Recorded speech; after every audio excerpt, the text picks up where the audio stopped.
Here you read this question. The figure shows a beam of radiation that contains alpha, beta, and gamma rays. The beam enters a very strong magnetic field shown in the symbol form by north and south poles. And here we have to complete some table here, some data are here.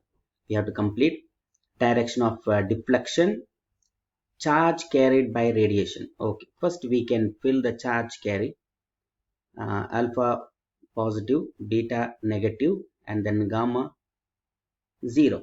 No charge on gamma.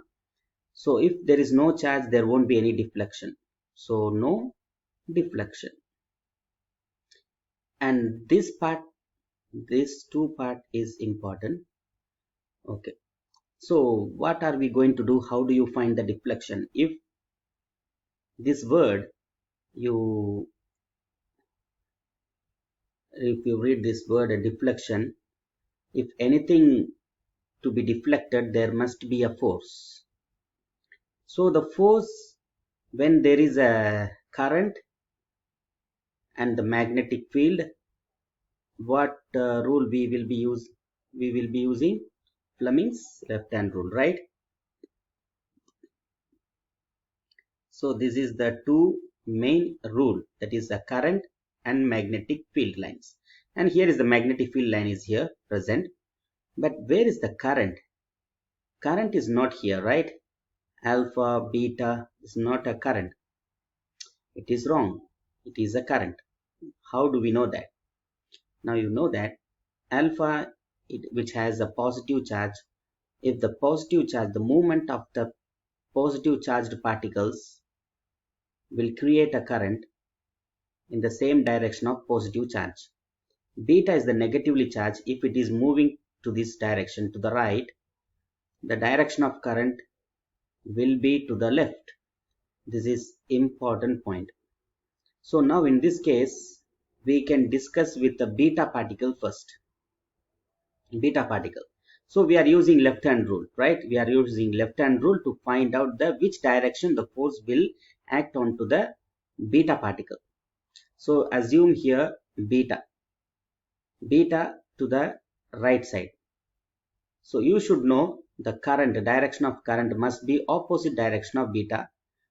So we are going to align our middle finger of the Fleming's left hand rule to the left side, this direction, that is very important.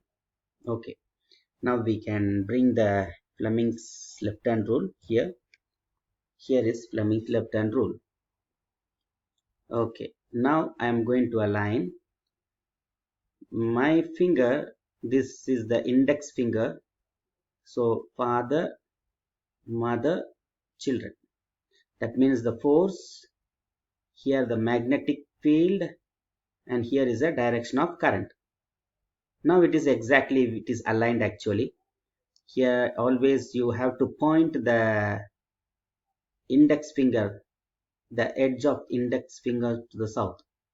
So here it is index finger to the south, and then the direction of current to the left side. This is the direction of current. Yes, I am showing my direction of the middle finger to the left side, and this is my thumb finger. It's showing to the right side. So right deflection, or let me check. It is not the right, actually it is out of the page. If you use this left hand rule exactly in the 3 dimension, it will come like out of the page, not like this, out of the page, out of the page. So you will be writing here, instead of beta here in this page, in this column, you will be writing the direction, the deflection is out of the page. So make sure you are using left hand rule, and also left hand rule you have to use. Sometimes students will use the right hand, Fleming's right hand rule, and not right hand, is a left hand. Whenever there is, if you want to find the force, left hand. And don't forget that you are using left hand, and also it's very important, you have to use the left hand, then you can find out of the page. then alpha particle, no need to use your finger, automatically it is into the page, isn't it? Because the direction of alpha particle is the direction of the current. Okay, hope you understand. Thank you.